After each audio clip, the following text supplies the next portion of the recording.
¿Sabes qué es un eclipse? Sí, es donde se enfrenta la luna cada cierta cantidad de años. Es como cuando la luna tapa el sol y se forma una especie de acontecimiento o algo parecido. Está la luna y el sol se encuentran en el mismo tiempo. Es cuando la luna tapa el sol. Bueno, imagínate la Tierra se mete delante del Sol, cuando está la Luna y se hace el eclipse. Se mete la Tierra entre el Sol y la Luna.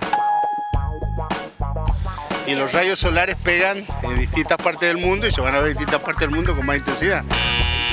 ¿Sabes que la NASA emitió un comunicado donde todas las personas que lo van a presenciar deben usar bloqueador solar?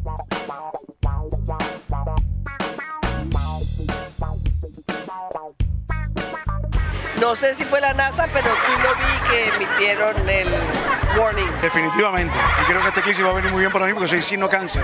Sí, eso lo sé. Sí, claro. Es más, yo tengo entendido que en verdad todo el mundo debe echarse bloqueador. No importa si estás expuesto o no al sol. O sea, puedes estar ahorita en la sombra y tienes que usar bloqueador porque los rayos ultravioletas están en todos lados. ¿Sabes cuál es la diferencia entre un eclipse de luna y uno de sol?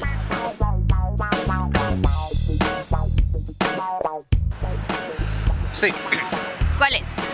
que el de luna es cuando la luna está encima del sol y el de sol cuando el sol está encima de la luna. Ok, ¿cómo te preparas para ver el eclipse que se va a presentar el 21? Bueno, realmente hay que tener mucho cuidado con los ojos porque no se puede ver directo.